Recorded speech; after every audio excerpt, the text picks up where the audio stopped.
하나님의 말씀은 요한복음 1장 1절에서 13절까지 말씀입니다. 요한복음 1장 1절에서 13절까지 신약성경 142페이지에 있습니다. 우리 찾으셨으면 천천히 한 목소리 합독하겠습니다. 태초에 말씀이 계시니라. 이 말씀이 하나님과 함께 계셨으니 이 말씀은 곧 하나님이시니라. 그가 태초에 하나님과 함께 계셨고 만물이 그로 말미암아 지은 바 되었으니 지은 것이 하나도 그가 없이는 된 것이 없느니라. 그 안에 생명이 있었으니 이 생명은 사람들의 빛이라. 빛이 어둠의 빛이 돼 어둠이 깨닫지 못하더라. 하나님께로부터 보내심을 받은 사람이 있으니 그의 이름은 요한이라. 그가 증언하러 왔으니 곧 빛에 대하여 증언하고 모든 사람이 자기로 말미암아 믿게 하려 함이라. 그는 이 빛이 아니요 이 빛에 대하여 증언하러 온 자라.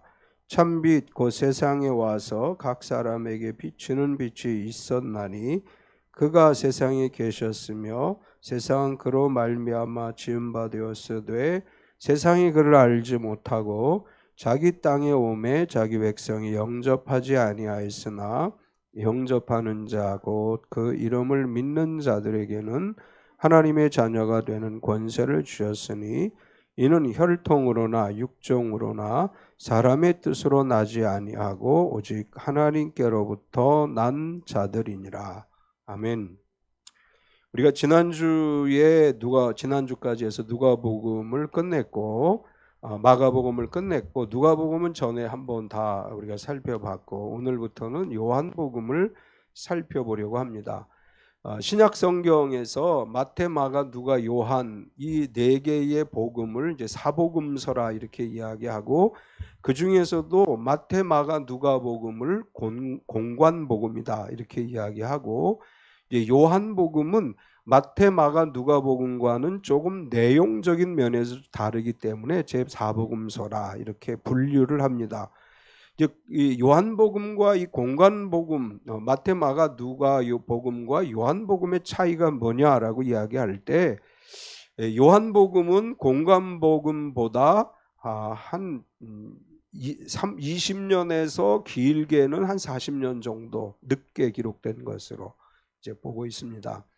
마가복음은 AD 한 50년경에 기록되었을 것으로 보고 있고 마태, 누가복음은 AD 60에서 70년경에 기록되었을 것으로 보고 있고 요한복음은 그거보다 한참 뒤인 AD 90년경에 기록된 것으로 보고 있습니다. 이 복음이 기록되어지던 시대의 차이가 있기 때문에 요한복음의 내용과 공관복음의 내용이 조금 다르다 이렇게 우리가 볼 수 있습니다. 이제 요한복음을 읽어보면 이 공관복음하고는 좀 다른 흐름을 가지고 있는 것을 알게 되고 조금 신학적인 이제 그런 내용들이 좀 많이 담겨져 있습니다. 이 요한복음이 기록되어졌던 당시의 상황은 어떨까라고 보면 마태, 마가, 누가복음이 기록되어질 때에는 예수님의 공생애를 경험한 사람들이 공존하던 시대입니다. 그러니까 예수님에게 은혜를 받았고 예수님의 부활을 목격했고 예수님의 죽음도 보았고 이런 사람들이 마태, 마가, 누가복음이 기록되어졌던 당시에는 살아 있었고 그 사람들에 의해서 예수님이 증거되었다면 요한복음이 기록되어질 당시에는 그분들은 이미 하늘나라에 다 간 상황이에요. 그래서 요한복음이 기록되어질 당시의 상황은 어떤 상황이냐면 이제 그 부모님이나 또 할아버지 할머니들로부터 복음에 대해서 전해 들었던 세대들이 이 시대를 살아가는 중심 시대가 된 이제 그런 상황이었습니다. 거기에다가 요한 사도께서 이 요한복음을 기록할 당시에 교회는 많은 이단들이 침투해 왔고 그래서 복음의 순수성이 이제 상실되어진 회방되는 상황에서 요한 사도는 예수님의 가르치심에 대해서 예수님이 이제 이 유대 종교 지도자들과 논쟁을 하면서 예수님이 하나님이심을 증언했던 이야기들을 중심으로 해서 기록했다 이렇게 볼 수 있고, 이 예수님의 가르침과 십자가 사건 공생애에는 공간복음에 거의 비슷비슷하게 기록됐죠. 마태, 마가, 누가복음에 예수님의 공생애 이야기는 그 사건들이 거의 비슷비슷하게 전개되어진 반면에 요한은 이미 마태, 마가, 누가복음에 기록되어져 있는 이야기들은 자세하게 다루지 않고 조금 다른 차원에서 요한복음을 기록했습니다. 특별히 예수님이 하나님의 아들이시고 또 예수님의 인성과 신성에 대해서 이야기할 때 인성보다는, 인간 되심보다는 하나님이심, 신성에 관해서 더 자세하게 기록을 했습니다.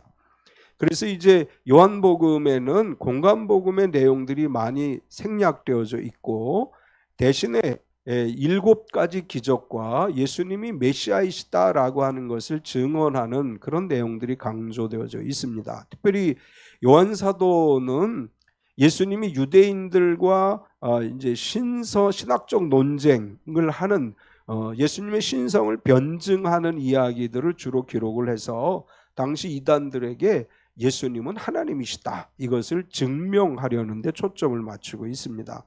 요한복음의 특징 중에 하나는 예수님께서 유월절에 예루살렘에 올라가신 것을 3번 기록하고 있습니다. 마태, 마가, 누가복음에는 예수님이 유월절에 예루살렘에 올라간 이야기들을 3번 기록하지 않았는데, 요한은 그것을 3번 이제 기록을 했고, 또 요한복음에는 예수님이 절기에 맞춰서 예루살렘에 올라가셨을 때 그 절기에 유대 지도자들과 논쟁했던 이야기들을 기록함으로 해서 이제 변증적 복음서다 이렇게 표현을 하기도 합니다. 예수님이 하나님의 아들이시고 예수님이 하나님이시다 이것을 변증하기 위해 기록한 책이다 이렇게 이제 학자들은 이야기를 합니다. 마태복음과 누가복음은 예수님의 탄생 이야기로 시작을 하죠. 마태복음 1장과 2장, 누가복음 1장, 2장은 예수님이 태어나기 전에 어떻게 잉태되었고 어떻게 태어났는지 그 태어난 사건들에 관해서 기록을 했습니다. 반면에 요한은 예수님이 누구이신가로 시작을 해요. 이제 변증이라고 우리가 얘기하는데 예수님이 누구인가를 증명하는 것으로 시작을 합니다. 오늘 우리가 함께 봉독한 1절에서 13절까지는 예수님께서 로고스이시고 빛이시고 우리가 그분을 믿음으로 하나님의 자녀가 되는 권세를 받았다 이런 이야기를 기록을 했습니다. 오늘 1절에서 13절까지를 가지고 자녀가 되는 권세를 주셨다 이런 제목으로 말씀을 나누려고 합니다. 오늘 말씀에서 우리가 발견할 수 있는 것은 첫 번째로 말씀이신 예수님, 예수님이 말씀이시다 이렇게 소개를 합니다. 요한은 예수님을 소개하면서 예수님은 말씀이시다, 마가는 예수 그리스도 복음의 시작이라 이렇게 기록을 했죠. 반면에 요한 사도께서는 예수님이 말씀이시다 이렇게 이제 이야기를 합니다. 여기서 요한 사도께서 예수님이 말씀이시다라고 선포하면서 이 말씀이라고 하는 것은 단순히 우리가 이야기하는 이 말, 이것을 뛰어넘는 신성, 하나님이심을 이제 변증해가는 그런 과정으로 기록을 했습니다. 예수님이 말씀이시다 이렇게 이야기하면서 태초에 말씀이 계셨다. 1절을 보면 태초에 말씀이 계시니라. 이 말씀이 하나님과 함께 계셨으니 이 말씀은 곧 하나님이시니라. 예, 웬만하면 전화 좀 이렇게 끄시죠. 예. 여기 태초에 말씀이 계셨다 이 말의 의미는 뭐냐 하면 현대어 성경에 보면 이렇게 이제 이것을 설명을 합니다. 천지가 창조되기 전 아무것도 존재하기 전에 말씀이 계셨다. 이 말씀은 그리스도이시며 그리스도는 하나님과 함께 계셨다. 그분은 이렇게 현대어 성경은 번역을 했습니다. 이 태초에라고 하는 말은 천지가 창조되기 전에라는 뜻이에요. 그러니까 예수님은 언제부터 계셨냐? 세상이 만들어지기 전부터 계셨다. 우리 이 성탄절에 예수님이 탄생했다 이렇게 이제 이야기하는데, 성탄절에 예수님이 탄생하신 것은 인간의 몸을 입고 오신 것을 이야기하는 것이고, 원래 예수님은 세상이 만들어지기 전에부터 계셨던 분이시다. 이제 그것을 선제론이라고 얘기합니다. 예수님 원래부터 존재하셨다. 또 요한은 말씀이라고 얘기합니다. 근데 이 말씀이라고 하는 이 단어가 헬라어에서 로고스라고 하는 단어를 썼습니다. 근데 이건 조금 철학적인 관점에서 로고스라고 하는 단어를 이제 해석을 하는데, 당시의 헬라 문화에서 로고스라고 하는 이 단어는 단순히 말, 또 말씀 이런 의미를 뛰어넘어서 질서를 유지하는 원리다. 우주의 질서를 유지하는 원리다. 그 당시에 철학자들이 많이 이 로고스라고 하는 단어를 썼습니다. 예수님 당시에 또 예수님 후대에 발전했던 헬라 철학에서 헤라클레토스라든지 플라톤이라든지 아리스토텔레스, 또 스토아 철학자들이 이 로고스라고 하는 단어를 사용하면서, 로고스라고 하는 게 뭐냐, 이것은 이성적 질서, 우주적 이성이 로고스 안에 있는 것이다. 뭔 말인지 잘 모르죠. 이 로고스라고 하는 것은 결국 온 세상의 원천이다, 이제 이런 뜻으로 철학자들이 이야기를 했어요. 이 철학자들은 쉬운 말도 어렵게 하는 특징을 가졌는데, 어쨌거나 로고스라고 하는 이 단어가 당시 헬라 철학에서는 굉장히 중요한 단어로 사용이 됐어요. 그러니까 요한 사도는 그 시대 헬라 철학에서 로고스라고 하는 단어가 이 온 우주의 원천이다, 기원이다, 이성과 지성의 기원이다, 이런 철학적인 용어를 쓰는 것을 이제 이해하고 있었고, 그래서 사람들에게 이렇게 이야기하는 거예요. 헬라 철학에서 말하는 로고스, 그분은 예수님이시다. 예수님은 헬라 철학에서 말하는 온 우주 만물의 기원이신 분이시다. 이제 이런 이야기를 요한 사도께서 이제 하고 있는 것입니다. 예수 그리스도, 그분은 로고스이시다. 헬라인들이 말하는, 철학자들이 말하는 세상의 기원이자 원천이신 로고스는 바로 예수 그리스도시다. 이렇게 증언하는 것입니다. 그 사도 바울이 아데네 갔을 때, 이제 아데네에 보면 많은 우상의 신전이 있는데 알지 못하는 신에게라는 신전이 있었죠. 그 바울이 이렇게 얘기해요. 너희가 알지 못하는 신에게 제사를 드리는데 너희가 알지 못하는 그 신을 내가 얘기해 주겠다. 그러면서 예수님을 증언하죠. 요한 사도도 같은 이제 맥락에서 로고스를 너희가 철학적으로 논하는데, 로고스는 곧 예수님이시다. 그분은 우주 만물이 창조되기 전부터 계셨던 분이다. 이렇게 이야기하면서 이 말씀 로고스가 하나님과 함께 계셨다. 이렇게 이제 2절을 이야기를 합니다. 2절을 보면 그가 태초에 하나님과 함께 계셨고, 태초는 천지가 창조되기 전이고 그때부터 하나님과 함께 하셨다. 사실 요한 사도께서는 왜 로고스가, 예수님이 하나님과 함께 하셨다고 이야기하느냐 하면 삼위일체를 이야기하기 위해서 그런 거예요. 그러니까 당시에 사도 요한이 활동했던 시대에 성자 예수님, 또 성부 하나님, 성령 하나님, 이 삼위일체론을 부정하면서 단신론을 얘기해요. 오직 예수 그리스도만 있다. 오늘날도 이제 삼위일체를 부정하는 분들이 있어요. 오직 예수 그리스도만 있다. 이렇게 주장하는 사람들이 있는데, 요한 사도는 그것을 이제 그것에 대해서 삼위일체론을 변증하기 위해서 성자 예수님은 성부 하나님과 함께 계셨다. 이렇게 이야기하는 것입니다. 초대 교회로부터 오늘에 이르기까지 성부, 성자, 성령 삼위일체론을 부정하는 사람들에게 성부 하나님과 성자 예수님이 함께 계셨고 성령 하나님도 함께 하셨다. 이것을 이야기하는 것입니다. 계속해서 로고스이신 예수님께서 천지를 창조하셨다. 3절을 보면 만물이 그로 말미암아 지은 바 되었으니 지은 것이 하나도 그가 없이는 된 것이 없느니라. 창세기 1장 26절을 보면 하나님이 이르시되 우리의 형상을 따라 우리의 모양대로 우리가 사람을 만들고 그들로 바다의 물고기와 하늘의 새와 가축과 온 땅과 땅에 기는 모든 것을 다스리게 하자 하시고, 여기서 이 하나님께서 천지를 만드실, 인간을 만드실 때는 뭐라고 하셨느냐 하면 우리의 형상을 따라, 그러니까 나의 형상을 따라 이러면 1인칭이죠. 우리라고 하는 단어는 이제 복수 형태입니다. 그래서 우리가 일반적으로 이 창세기 1장 26절을 해석할 때 우리의라고 하는 이 단어는 삼위일체 하나님을 의미하는 것이다. 성부, 성자, 성령 삼위 하나님께서 우리의 형상을 따라 삼위 하나님의 모양대로 삼위 하나님의 모습대로 사람을 만들자, 이렇게 말씀하신 것이다. 이렇게 우리가 해석을 합니다.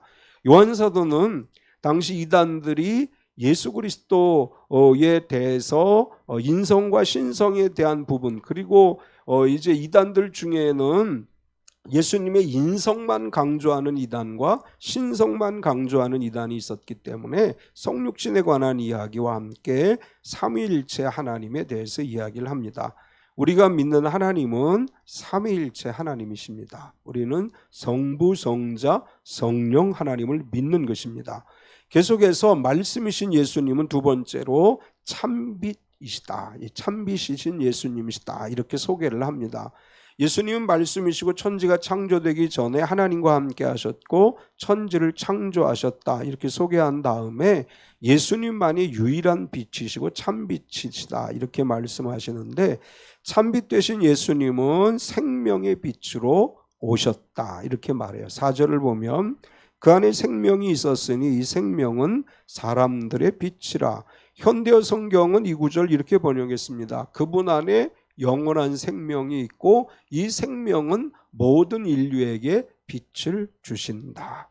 예수님께서 생명을 주시기 위해서 이 땅에 오셨는데, 생명으로 오신 예수님은 사망의 그늘에 앉은 자들에게 빛으로 오신 것이다. 이렇게 말씀하시는 것입니다.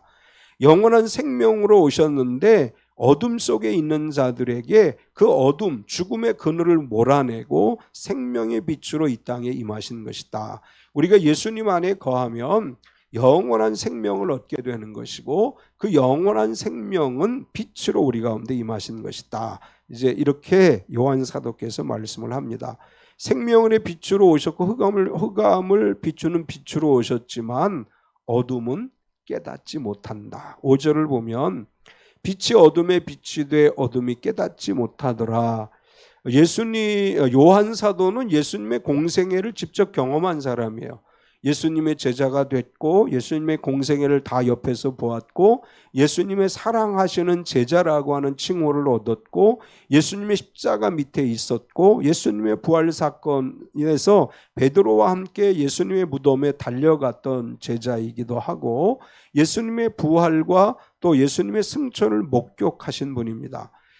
많은 시간이 지난 다음에 요한 사도는 그 당시의 상황을 돌아보면서 그런 결론을 이야기하는 거예요. 예수님이 빛으로 이 땅에 오셨지만 어리석은 유대인들이 빛이신 예수님을 깨닫지 못하고 이해하지 못해서 예수님을 십자가에 죽게 만들었다. 이런 얘기입니다. 깨닫지 못했다 이 말은 이해하지 못하고 그리고 결국은 그분을 외면했다. 이런 이야기입니다. 어둠에 있는 사람들은 그들의 마음이 화인 맞아서 빛을 볼 수 없습니다. 선글라스를 끼면 이 밝은 대낮에도 어둡게 보이죠. 대개 이렇게 여름에 선글라스 끼고 사람들이 차를 타고 이렇게 얘기합니다. 너무 어둡다. 그러면 선글라스를 벗어라. 제가 그렇게 얘기를 늘 해주는데 우리 마음에 화인 맞는다. 다르게 말하면 어둠의 영이 우리 눈을 가리면 빛을 못 보는 거예요. 디모데전서 4장 2절에 보면 자기 양심이 화인을 맞아서 외식함으로 거짓말하는 자들이라. 양심이 화인을 맞으면 진리를 구분하지 못해요. 그래서 빛이 비추었음에도 불구하고 그들이 그것을 알지 못한다. 양심의 화인이 맞아서 눈이 가리워져 진실과 거짓을 구별하지 못하지만 그러나 예수님은 참빛으로 오셔서 각 사람에게 비추어 주신다. 6절에서 9절까지를 보면 하나님께로부터 보내심을 받은 사람이 있으니 그의 이름은 요한이라. 그가 증언하러 왔으니 곧 빛에 대하여 증언하고 모든 사람이 자기로 말미암아 믿게 하려 함이라. 그는 이 빛이 아니요 이 빛에 대하여 증언하러 온 자라. 예수님 참빛 세상에 와서 각 사람에게 비치는 빛이 있었나니, 예수님은 죽음의 어둠에 묻힌 세상에 생명의 빛으로 오셨는데 사람들이 그것을 깨닫지 못했다. 하나님께서는 침례 요한을 보내셔서 예수님을 증언하게 하셨다. 요한은 빛이 아니고 빛을 증언하러 온 사람이고, 요한이 참빛으로 오신 예수님을 증언했다. 이제 이렇게 이야기합니다.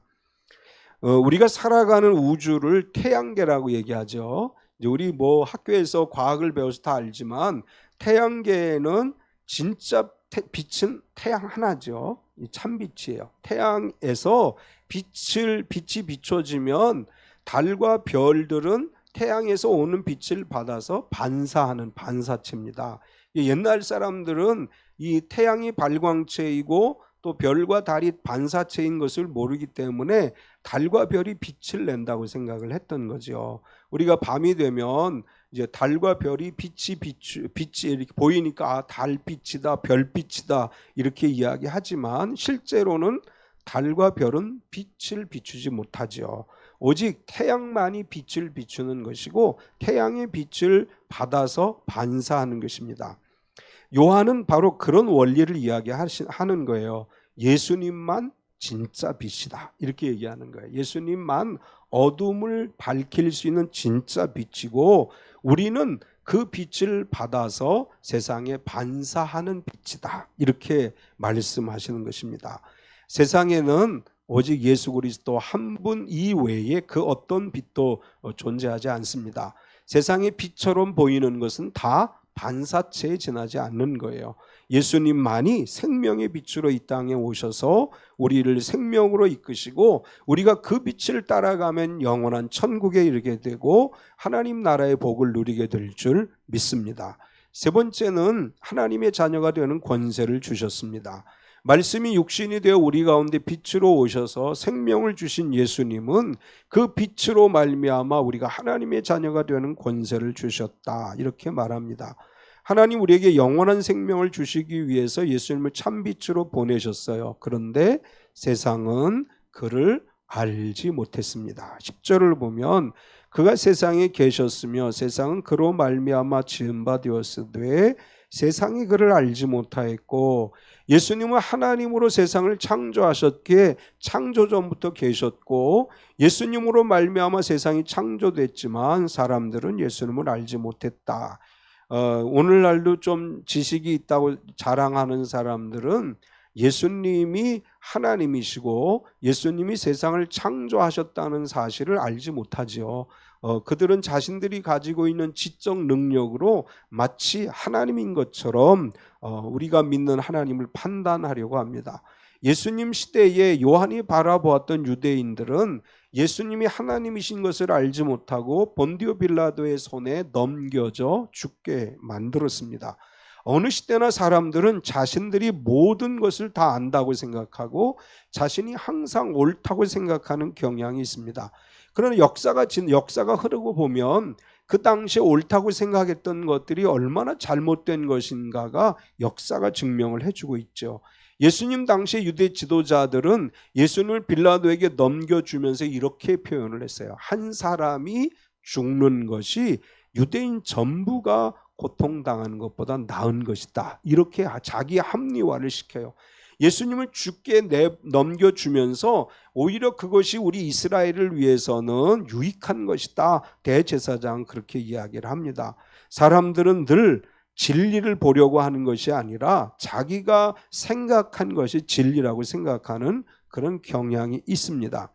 그럼에도 불구하고 누구든지 예수님을 믿으면 하나님의 자녀가 되는 권세를 주셨습니다. 11절 12절을 자기 땅에 오매 백성이 영접하지 아니하였으나 영접하는 자 곧 그 이름을 믿는 자들에게는 하나님의 자녀가 되는 권세를 주셨으니, 자기 땅에 오셨다는 것은 이스라엘에 오셨음을 이야기하는 것이고, 자기 백성이 믿지 않았다, 영접하지 않았다, 이 말은 유대인들이 예수님을 영접하지 않고 십자가에 못 박아 죽게 만들었다, 그런 이야기고, 그렇지만 예수님을 영접하는 자, 그 사람이 유대인이든 유대인이 아니든 상관없이 누구든지 예수님을 영접하고 그 이름을 믿는 자는 하나님의 자녀가 되는 권세를 주셨다.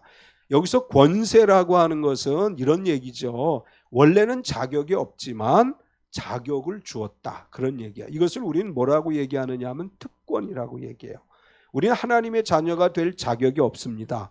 그러나 예수님을 믿음으로 말미암아 하나님께서 우리에게 하나님의 자녀가 되는 특별한 권세를 주셨어요. 우리는 예수 그리스도를 구세주로 믿음으로 말미암아 하나님의 자녀가 되는 특권을 누리게 된 것입니다. 하나님의 자녀가 되는 것은 당연한 권리가 아니에요. 우리가 하나님 자녀가 되게 하기 위해서 하나님은 독생자 예수님을 보내주셨고, 예수님은 십자가에 피 흘려 돌아가셨습니다. 예수님의 죽으심과 부활이 있음으로 말미암아 우리가 하나님의 자녀가 되는 특권을 누리게 된 것입니다.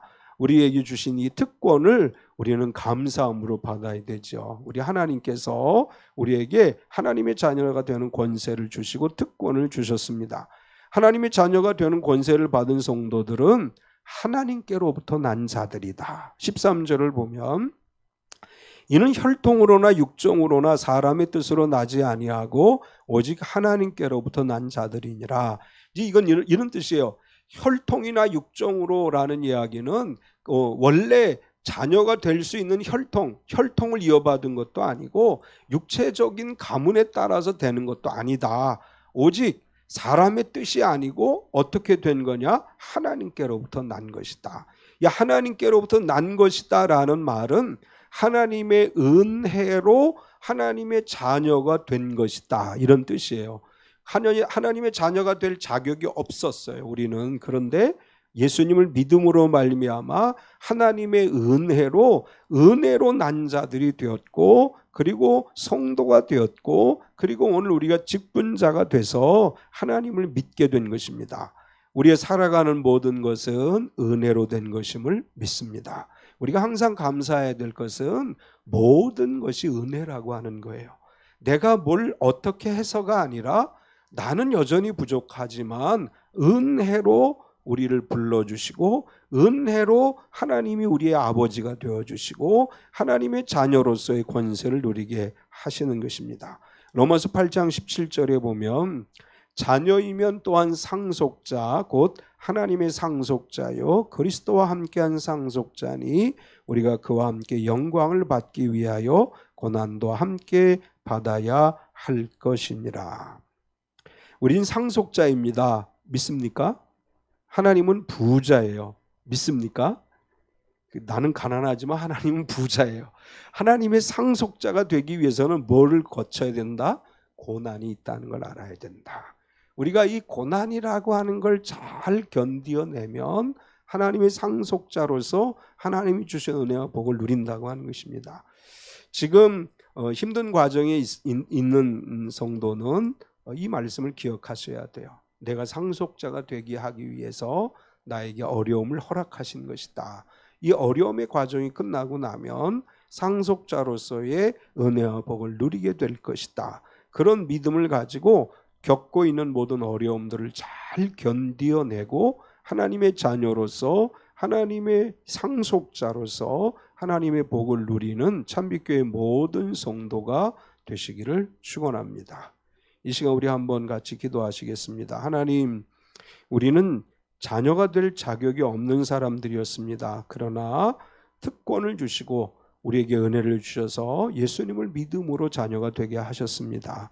우리가 하나님의 자녀로서 오직 믿음으로 살아가되 어떤 어려움이 와도 우리의 믿음 흔들리지 않게 하시고, 어떤 상황에서도 우리가 변함없는 믿음으로 하나님 바라보고 의지하며 살아가게 하옵소서. 이번 한 주간도 우리의 삶의 현장 가운데 주님이 늘 동행하여 주옵소서. 같이 통성으로 기도하겠습니다. 할렐루야. 거룩하신 하나님 감사합니다. 우리를 사랑하셔서 독생자 예수 그리스도를 보내주셨고 예수 그리스도로 말미암아 하나님의 자녀가 될 자격이 없던 우리들이 하나님의 자녀가 되게 하시고 또 하나님의 상속자가 되게 하시고 하나님의 은혜를 누리게 하심을 믿습니다. 거룩하신 하나님, 우리가 늘 하나님이 우리를 위해 베풀어 오신 그 크신 은혜와 사랑을 기억하며 살아가게 하시고 우리의 삶을 통해서 하나님의 영광을 드러내게 하시며 하나님이 함께 하신 은혜를 늘 증거하며 살아가는 삶이 되게 하여 주시옵소서. 거룩하신 하나님, 우리는 연약합니다. 부족합니다. 우리의 힘으로 할 수 있는 것이 없습니다. 그러나 하나님 나의 아버지시여 우리에게 성령의 능력을 베풀어 주시고 우리에게 성령의 권세를 허락해 주셔서 어떠한 상황에서도 우리가 흔들리지 않고 믿음으로 승리하게 하시고 하나님의 선하시고 아름다운 뜻을 이루어가는 귀한 삶이 되어지게 하여 주시옵소서. 나의 나된 것은 다 주님의 은혜입니다. 내가 아무것도 아니지만 내 안에 계신 하나님께서 우리에게 언제나 힘과 능력을 주시고 언제나 우리에게 권세로 함께 하심을 믿습니다. 우리의 흔들림 없는 믿음으로 살게 하여 주시고 이번 한 주간도 우리의 직장에서 사업체에서 가정에서 삶의 현장에서 하나님 은혜를 덧입고 하나님 은혜 가운데 늘 승리하는 믿음의 삶을 살아내게 하여 주시옵소서. 사랑하는 하나님, 우리에게 하나님의 힘이 필요합니다. 하나님의 능력이 필요합니다. 하나님의 보호하심이 필요합니다. 예수 그리스도 이름의 권세가 필요합니다. 성령의 능력이 우리에게 필요합니다. 이 시간 우리에게 성령을 부어주시고 예수 그리스도 이름의 권세를 주시고 오직 하나님께서 원하시는 일을 이루어 가시는 권세와 능력으로 살아가는 삶이 되게 하여 주시옵소서. 오직 하나님만 바라보게 하시옵소서. 오직 주 예수 그리스도 십자가만을 의지하게 하시옵소서. 오직 우리에게 오시는 보혜사 성령 하나님만을 바라보며 의지하며 살아가는 이번 한 주간이 되게 하여 주시옵소서. 모든 것을 주님께 맡기옵니다. 주님, 하나님 감사합니다. 우리가 하나님의 자녀가 될 자격이 없음에도 불구하고 우리를 너무나 사랑하셔서 독생자 예수 그리스도를 보내주시고 하나님의 자녀가 되는 특권을 허락해 주셔서 하나님의 자녀가 되어 영생과 복을 누리게 하심을 감사합니다. 우리 참빛교회 모든 성도가 하나님의 자녀의 권세를 누리게 하여 주시옵소서. 우리 하나님의 상속자입니다. 우리에게 어떤 어려움이 와도 그 어려움 끝에 있을 하나님께서 주신 은혜와 복을 기대하며 오늘을 살아가게 하여 주시옵소서. 이번 한 주간도 우리가 살아가는 삶의 현장에 주님의 흔적이 남겨지게 하시고 그리스도의 빛이 증거되게 하여 주시옵소서. 예수님의 이름으로 기도드리옵나이다. 아멘.